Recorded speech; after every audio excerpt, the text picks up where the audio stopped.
(2024년 12월 1일) 이정훈입니다. 11월 27일 울산이죠. HDD 현대중공업에서 있었던 차기 이지스 구축함 정조대왕함을 해군에 인도하는 인도식에서 참석한 많은 사람들이 눈물을 흘렸다라는 기사가 있었습니다. 정이 드는 무기고, 이거는 이제 HD 현대에서 건조를 했기 때문에, 건조하면서 정이 들었기 때문에 현대 직원들이 눈물을 흘렸겠죠. 그러나 저는 다른 의미에서 상당히 눈물을 흘릴만 하다고 봅니다. 왜 정조대왕함을 주목해야 되느냐? 잠시 뒤에 설명드리겠습니다. 그 전에 지난 11월 21일 러시아가 우크라이나를 향해서 중거리 탄도미사일인 IRBM 올해 시니크를 발사했죠. 이거는 상당히 세계 군축사에서 좀 주목받을 사건입니다. 왜냐하면 INF 조약이라는 게 있어요. 중거리 핵전력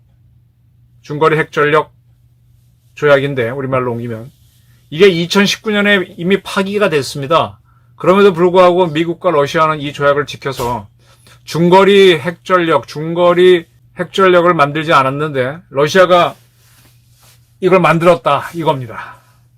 이걸 INF 조약이라 하는데, INF 조약은 원래 조약에 따르면 미국과 당시는 소련이죠. 미국과 소련은 비행기에서 투하하는 핵폭탄, 그 다음에 ICBM과 잠수함에서 발사하는 SLBM에 올라가는 핵탄두, 그것만 보유하고 모든 핵무기는 없애자라는 게 첫 번째 합의였습니다. 두 번째는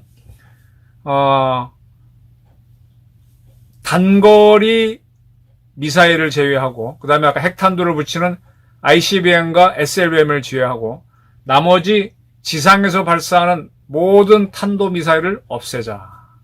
그리고 같은 중거리 순항미사일도 핵탄두를 단 거는 없애자. 이렇게 합의가 됐습니다.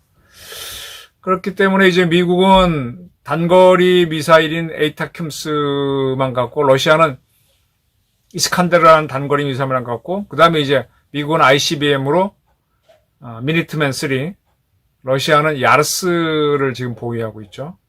SLBM은 미국이 트라이던트고, 그 다음에 이제 그 중간에 해당되는 중거리 탄도미사일은 서로 없앴고요. 그러나 중거리 순항미사일은 핵탄두가 없으면 보유하게 됐습니다. 미국은 이제 지상에서 발사하는 순항미사일은 안 되고 함정과 비행기에서 발사하는 순항미사일만 갖게 되는데, 미국이 함정에서 발사하는 중거리 순항미사일은 토마호크입니다. 잠수함에서도 쏘죠. 그 다음에 비행기에서 쏘는 중거리 순항미사일은 슬램-ER 하고 재즈미 있습니다. 러시아도 그에 비슷한 게 있는데 그것까지는 제가 모르겠네요. 자, 이런 게 INF 조약이었는데, 이 조약을 깨고 2024년 11월 21일 러시아가 중거리 지상발사 탄도미사일을 오레시니크죠. 우크라이나로 발사한 겁니다. 근데 이게 왜 의미가 있는가 하면은, 자, 미국이 MD를 만들었죠. 미사일 방어 체계. 미국은 미사일 방어 체계를 두 가지로 만들었어요. 첫 번째는 미국을 방어하는 거. 이거는 그 전에 NMD, 미국 본토를 방어하는 겁니다. 미국을 공격하려면은, 미국 북쪽에 있는 캐나다나 남쪽에 있는 멕시코는 미국의 적국이 아니죠. 그러니까 미국은 단거리 미사일을 맞을 이유가 없어요. 전부 다 ICBM이나 SLBM을 맞는데, 이 IBM, SLBM은 워낙 크기 때문에 빵 쏘면 하늘 높이 올라가서 100km쯤 올라가면 우주입니다. 대기권 바깥이죠. 거기를 날아간 다음에 다시 대기권으로 들어와서 미국을 때립니다. 그래서 미국은 ICBM, SLBM을 막는 거를 NMD라고 했었는데, 그 NMD를 3단계로 해보겠다 그랬어요. 첫 번째는 뭐냐 하면은, 미국의 정보 활동으로 누군가가 ICBM을 쏜다는 정보가 있으면은, 그 쏘는 곳에서 수백 킬로 떨어진 곳에 미국의 비행기를 딱 띄워놓습니다. 그리고 거기서 미사일이 발사되면 레이저를 쏴가지고 그걸 떨어뜨리는 거예요. 그러면 핵폭탄이 그 나라에 떨어지겠죠. 그걸 하지 못하면 이놈이 쭉 올라가서 우주로 올라가죠. 우주로 올라가면 미국은 동서해로 태평양과 대서양이 있잖아요. 그런 바다에 미국의 이지스 구축함이 떠 있다가 SM-3 미사일을 쏩니다. SM은 스탠다드 미사일이라는 뜻이에요. 스탠다드 미사일 3를 쏘면 스탠다드 미사일이 1000km 이상 올라가서 ICBM이나 SLBM을 맞춰버려요. 이제 그리고도 이제 맞추지 못하면은 이 적 ICBM이나 SLBM이 대기권 안으로 들어오면서 미국 본토로 떨어지죠. 그럴 때 이제 미국은 GBI, Ground Based Interceptor, 지상 기반 요격 체제라고 하는 미스를 한 1000km 이상 쏴서 대기권 바깥에서 맞춰버립니다. 지구 대기권 들어오기 전에 맞춰서 끝내버리는 거예요. 이 SM-3하고 GBI는 매우 빠른 ICBM이나 SLBM을 잡는 거예요. 이렇게 해서 잡고요. 그다음에 미국이 세계 전쟁에 다 개입하다 보니까 미 육군이나 미 공군 또 해군조차도 적국하고 딱 붙어서 치고받고 싸울 때가 있잖아요. 그럼 적도 단거리 미사일 쏩니다. 저기서는 단거리 미사일을 막기 위해서 미국은 높은 데에서는 사드로 막고 낮은 데는 과거엔 패트리라고 한 팩3로 막습니다. 그러니까 단거리 미사일, 에이타킴스나 이스칸데르를 막는 게 사드하고 팩3입니다. 이스라엘도 이제 그런 개념으로 만들었는데 사드에 해당되는 게 에로, 팩3에 해당되는 게 데이비드 슬링. 그리고 이스라엘은 그 가자 지구에 있는 하마스라든지 이런 세력들이 박격포나 로켓이나 포를 자꾸 쏘니까 그 포탄을 잡는 걸로 아이언돔을 만들었어요. 미국은 아이언돔까지는 안 만들었습니다. 자, 이제 대한민국 문제입니다. 우리는 북한의 미사일 위협을 받기 때문에 북한이 쏜 우리가 북한은 붙어있기 때문에 단거리 미사일을 쏜다고 전제해서 사드를 미군이 배치했어요. 미군은 사드를 배치했고 팩3를 배치했습니다. 그리고 우리는 사드급 무기로 최근에 우리 국방과학연구소가 LSAM이라고 한 걸 개발했다 그랬죠. LSAM을 지금 개발해 놨고 그 다음에 팩3급으로 천궁2를 개발했습니다. 그리고 전방지역에서 인민군이 포를 쏘는 거를 막기 위해서 이스라엘의 아이언돔 비슷한 그래서 뭐 K 아이언돔이라고도 하는데 그걸 LAMD라고도 합니다. LAMD를 2029년에 개발하겠다라고 했습니다. 이렇게 해서 우리가 이제 이걸로 KAMD 한국형 미사일 및 항공 방어 체계를 완성하겠다 그랬는데 북한은 지금 ICBM인 화성 19형도 만들었고 또 중거리 탄도 미사일인 화성 13, 14 이것도 만들었어요. 근데 북한이 ICBM과 IBM을 만들 때는 우리를 때리는 게 아니고 미국을 때리기 위한 거다. 뭐 하와이를 때리기 위한 거다. 오키나와 때리기 위한 거다. 이렇게 해석을 했었습니다.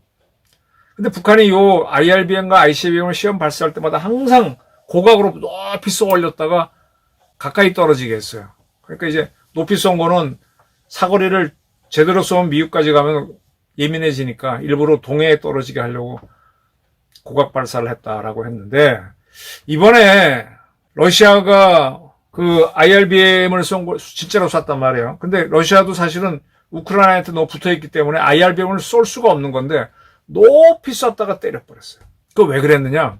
러시아가 발사한 단거리 미사일을 우크라이나가 거의 막아버렸어요.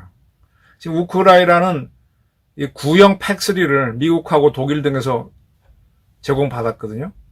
이 팩2가 팩3보다 성능이 떨어진다고 하는데도 이스칸데르를 거의 다 막아내버렸어요.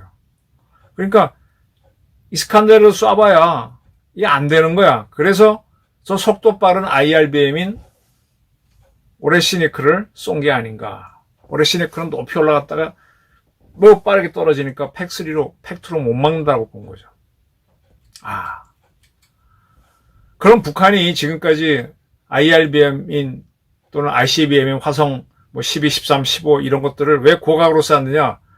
대한민국이 개발한 LSAM과 천궁2, 주한미군이 배치한 사드와 팩3를 무력하기 위한 거 아니냐?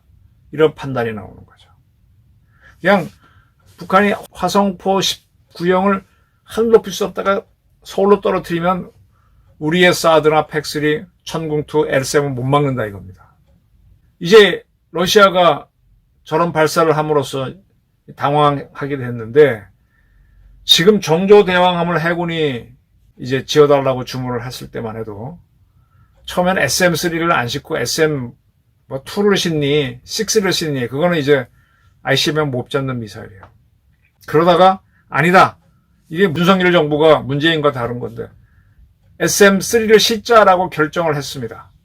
그래놓고 요 배를 현대로부터 해군이 인수한 거예요. 이제 해군이 인수해서 무기는 자기네가 실는 거거든. SM3를 싣겠다고 결정을 내렸는데 SM3를 싣고 이 청조대왕이 다니게 되면 북한이 고각으로 ICBM을 발사해서 우리를 때려도 막을 수 있는 거죠. 앞으로 정조대왕급 2척을 더해서 3척을 만드는데 거기다 모두 SM3를 탑재하기로 했습니다. 그리고 현재 SM2인가 6를 탑재한 이지스함 3척도 있는데 그것도 개조해서 SM3를 탑재하기로 했습니다. 이렇게 되면 우리는 북한이 ICBM이나 IBM을 고각으로 발사해서 우리를 때려도 막을 수가 있는 거죠. 천만다행 아닙니까? 저는 이것 때문에 정조대왕 해군에 인도할 때 사람들이 운 게 아닌가 이런 생각을 합니다. 이 국제 정세를 보면서 러시아를 보면서 북한이 어떻게 하겠구나 이 짐작을 하는 건데 지금 러시아가 오레시네크를 쏴주는 바람에 우리의 중요한 약점 하나가 드러났고 또 해군이 SM3를 탑재하기로 결정하는 바람에 그 약점을 메울 수 있는 길이 열렸습니다. 그래서 정조대왕을 인도받는 날 많은 사람이 울지 않았나 저는 이렇게 생각합니다. 제 해석이 어떻습니까? 감사합니다.